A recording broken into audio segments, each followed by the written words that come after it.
என்னன்னா இப்போ அண்மையில் வெற்றிமாறன் சிம்புன்னு ஒரு ப்ராஜெக்ட் அனௌன்ஸ் பண்ணாங்க. ஆமாம், ஃபோட்டோ ஷூட்லாம் பண்ணாங்க. இந்த கதை இருக்கு இல்லையா, வெற்றிமாறன் சிம்பு வந்து வட சென்னைக்கு முந்தினது. அந்த ராஜன் வகைரான்ற ஒரு கதையினுடைய அடிப்படையாக வச்சு தான் அந்த கதை எழுதியிருக்கிறதா சொல்கிறாங்க. அந்த தனுஷிட்ட கேட்காமே இவர் வந்து சிம்பு வச்சு பண்ணுறதுக்கு அந்த கதையை எடுத்துகிட்டு போயிட்டாருன்றது இப்போ 1/8 இருந்த மொத்த உரிமையும் வேல்ஸ் நிறுவனத்துக்கு வந்துருச்சு. கருப்பு படம் இந்த செப்டம்பர் அல்லது அக்டோபர் பூஜை, ஆயுத பூஜை அல்லது தீபாவளி அப்படிங்கிற மாதிரி தான் அவங்க திட்டமிட்டாங்க முன்னாடி. ஆனால் அதில் எடுத்து பார்த்துட்டு அதில் கொஞ்சம் திருப்தி இல்லை, திரும்ப ரீஷூட் பண்ணணும்னு சொல்லி டைரக்டர் ஆர்ஜே பாலாஜி கேட்குறாரு.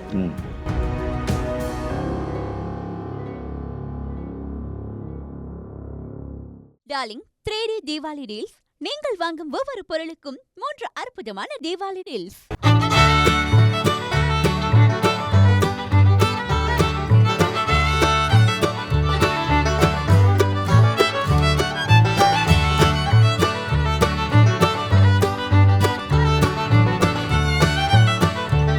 வட சென்னை 2 வந்து அதை பற்றி அதுவும் ஏகப்பட்ட செய்திகள். அது வந்து முதல்ல தனுஷோட சொந்த கம்பெனி ஒண்டர்பாரில் பண்ணுறதா இருந்தாங்க. இப்போ திடீர்னு வந்து வேல்ஸ் நிறுவனம் வந்து அதை தயாரிக்க போகிறதுன்னு அறிவிக்கிறாங்க. இது என்ன நடந்தது நடுவில்? இது சொன்னாங்க. அதான் அதுக்கு பின்னாடி ஒரு பெரிய கதை இருக்குது. கரெக்டாக அதை நீங்கள் பிடிச்சிட்டிங்க. என்னென்னா இப்போ அண்மையில் வெற்றிமாறன் சிம்புன்னு ஒரு ப்ராஜெக்ட் அனௌன்ஸ் பண்ணாங்க. ஆமாம், ஃபோட்டோ ஷூட்லாம் பண்ணாங்க. ஷூட்டிங்கே நடத்திருக்காங்க. 4 நாள் ஷூட்டிங் நடத்திருக்காங்க. அதாவது ப்ரோமோவுக்காக ஒரு பெரிய பொருட்செலவில் பெருசாக பண்ணியிருக்கிறாங்க. அது வந்து ரிவீல் பண்ணுற நேரத்துக்குள்ளே ஒரு சிக்கல் வந்தது. அதை நிறுத்தி இப்போ நிற்கிதுன்னு வச்சுங்களேன்.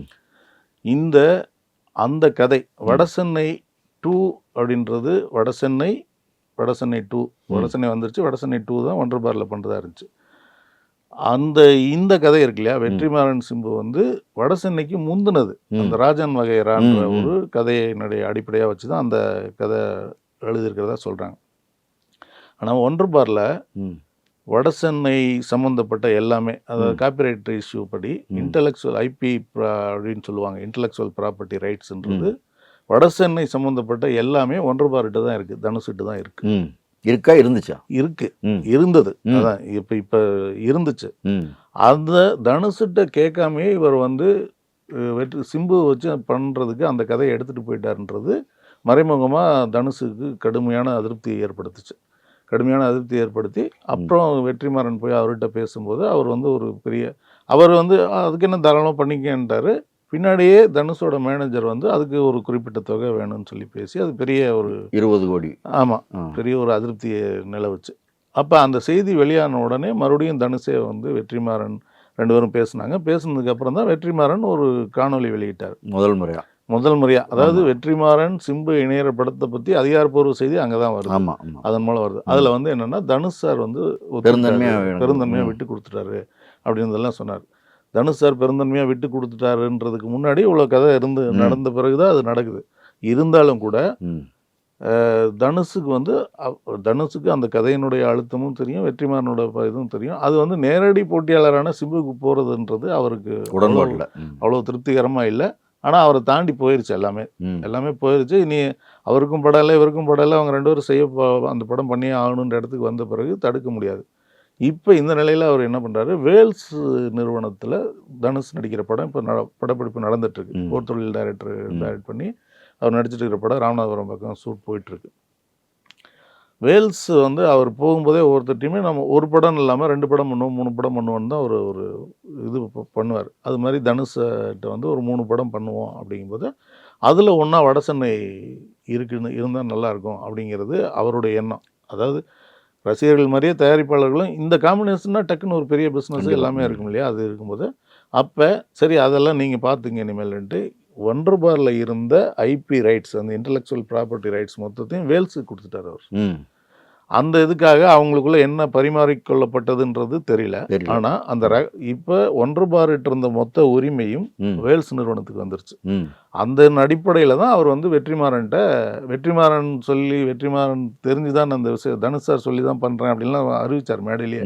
அது காரணம் இதுதான், மொத்த உரிமையும் அவங்ககிட்ட வந்துருச்சு. இப்போ இனி வட சென்னைன்று யார் பண்ணாலுமே, இப்போ வெற்றிமாறனுடைய உதவியாளர் இயக்கம், மணிகண்டன் கதாநாயகனாக நடித்து வடசென்னை 3ன்னு ஒன்று கூட திட்டம் இருக்கு. அது எப்படி பண்ணாலும் அது எல்லாமே இனிமேல் வேல்ஸினுடைய சொத்தாக இருக்கும். அவங்க உரிமை அவங்களே பண்ணணும் அல்லது அவங்க உரிமை கொடுக்கணும் அப்படிங்கிற மாதிரி இருக்கு. இது வரைக்கும் இது மாதிரி ஒரு பிராண்டை வந்து ஒரு நிறுவனம் விட்டு கொடுத்ததில்ல. தனுஷ் வந்து இதில் வந்து நேரடியாக சிம்பு சம்மந்தப்பட்டிருக்காரு, வெற்றிமாறன் சம்மந்தப்பட்டிருக்காரு. நம்ம கையில் இருக்கும்போது நாளைக்கு உரிமைன்னு வரும்போது விட்டு கொடுக்க முடியாத பிரச்சனைகள் வந்துடக்கூடாது இல்லையா? நீங்கள் எஸ்பிபி சாருக்கும் இளையராஜா சாருக்குமே ஒரு முறை நடந்துச்சு. அது மாதிரி ஒரு நாளைக்கு வந்து ஒரு நெருக்கடியான நேரத்தில் உரிமை இருக்கிறவங்களுக்கு அந்த உரிமையை விட்டும் தர முடியாது. பல நேரத்தில் கேட்டாலும் இமேஜாவோ மற்ற விஷயமாவோ நட்பாவோ உறவாவோ தான்.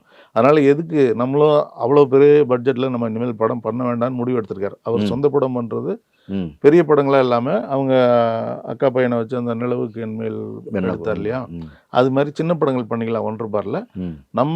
நம்ம லெவல் பட்ஜெட்டு நம்ம பெரிய படங்கள் வந்து ஒன்றரை பாரில் பண்ண வேண்டாம் அப்படின்றதுக்கு முடிவுக்கு வந்ததுனால இந்த ஐபி ரைட்ஸ் மொத்தத்தையும் அவர்கிட்ட கொடுத்துட்டாரு. அந்த அடிப்படையில் அவர் சொல்லியிருக்காரு.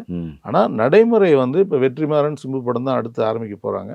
அது முடிஞ்சு அவர் வந்து இன்னும் இதில் இன்னொரு கூடுதல் தகவல் நான் உங்களுக்கு சொல்கிறேன். வெற்றிமாறன் சிம்பு படமே ஒரு படம் தானே பேசுகிறாங்க இப்போ வரைக்கும் பேசிட்டு இருக்காங்க. அதுவே 2 பாகமாகக்கூடிய வாய்ப்பு இருக்குது. வெற்றிமாறன் அப்படி தானே பண்ணுவார்.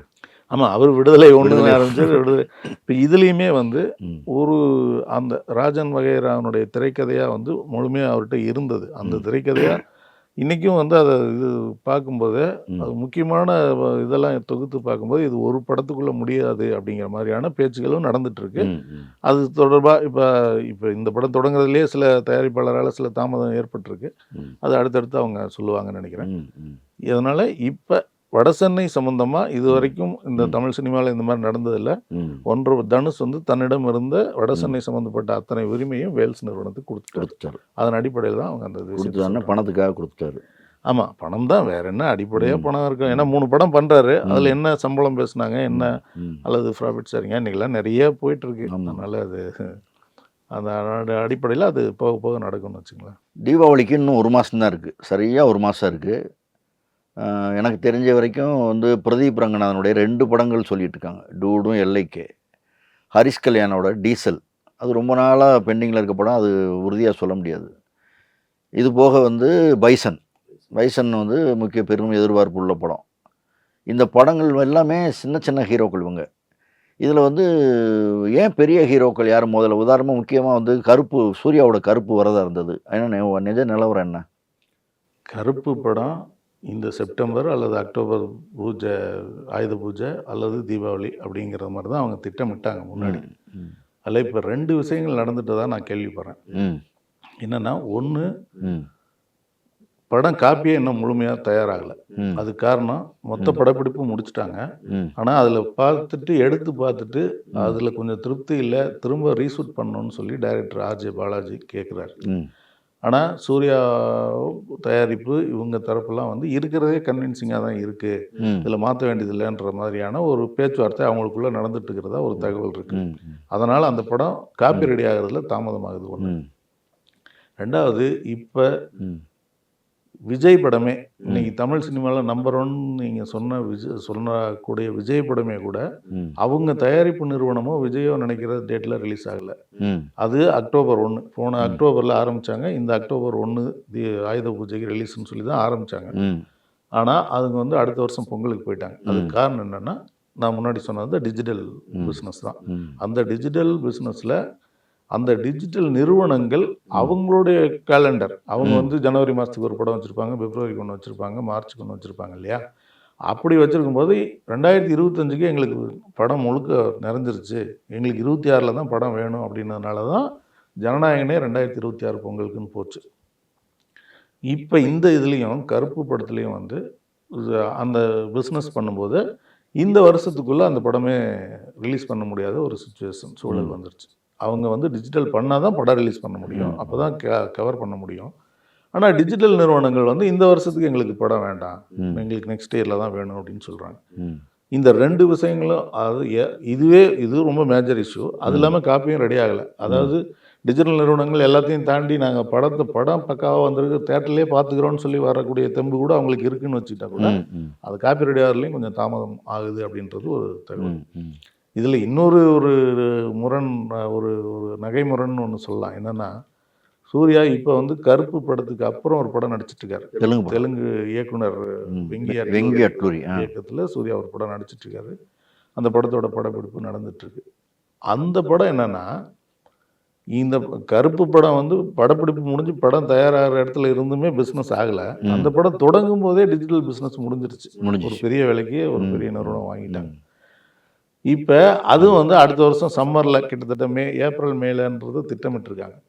இப்போ அந்த படம் சம்மர்லன்னா இந்த படம் இப்போ தீபாவளிக்கு வர முடியாதுன்னு பொங்கலுக்கும் வர முடியாது. பொங்கலுக்கும் வர முடியாது. பொங்கலுக்கு ஏன்னா டிஜிட்டல் பிஸ்னஸ் தான் தீர்மானிக்கும். அவங்க அது போக விஜய் படம் வருது, விஜய் படம் வருது, சிவகார்த்திகேயன் படம் வர்றப்ப ரெண்டு பெரிய படம் வரும்போது மூணாவது ஒரு படம் வர்றது நாட் அட்வைசபிள்ன்றது எல்லாருக்கும் தெரிஞ்சது, வரவும் மாட்டாங்க.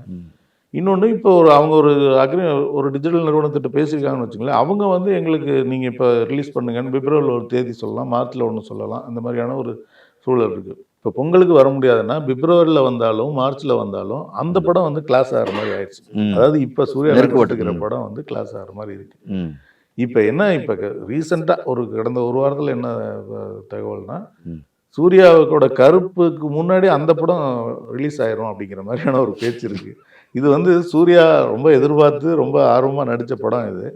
ஆனால் இந்த பிஸ்னஸ் விளையாட்டுகளில், பிஸ்னஸ் விளையாட்டு இல்லை, ரொம்ப சீரியஸானது தான், பிஸ்னஸ் விஷயங்களில் வந்து அந்த படம் பிஸ்னஸ் எல்லாம் முடிஞ்சு ரொம்ப ஒரு பிரைட்டாக இருக்கிற படம்ன்றதுனால அதை முதல்ல ரிலீஸ் ஆயிரும், அது ஆகட்டும், அதுக்கப்புறம் இதை கூட பண்ணிக்கலான்ற இடத்துக்கு அவங்களே வந்துட்டாங்களோ அப்படிங்கிற ஒரு இது இருக்குது. ஆனால் அதெல்லாம் சம்மந்தப்பட்டவங்க சொன்னால் தான் உறுதி. அது வரைக்கும் இது உண்மைக்கு நெருக்கமான செய்தி. ஆக வந்து படம் ரிலீஸை வந்து தீர்மானிக்கிற இடத்துல வந்து மெல்ல ஹீரோக்கள் போயிட்டாங்க. தயாரிப்பு நிறுவனங்கள்லாம் எல்லாம் போயிடுச்சு. ஓடிடி நிறுவனம் தான் இன்னைக்கு தீர்மானிக்கிற, அதாவது பெரிய ஹீரோ படங்கள்லாம்.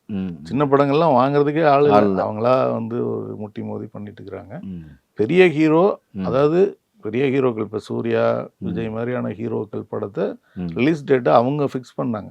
இந்த தேதியில் வந்தால் எனக்கு நல்லது, இந்த தேதி எனக்கு சாதகமாக இருக்கும் அப்படின்ற இடத்துலலாம் இருந்தது அது ஒரு காலம். இப்போ அது சுத்தமாக போய் ஓடிடி நிறுவனங்கள் முடிவு பண்ணுற இடத்துக்கு வந்துருச்சு தமிழ் சினிமா. இன்றைக்கி அதுதான் நடந்துட்டுருக்கு கரண்ட்டாக.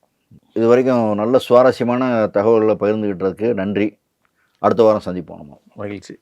Darling 3D Deepavali deals. நீங்கள் வாங்கும் ஒவ்வொரு பொருளுக்கும் 3 அற்புதமான தீபாவளி டீல்ஸ்.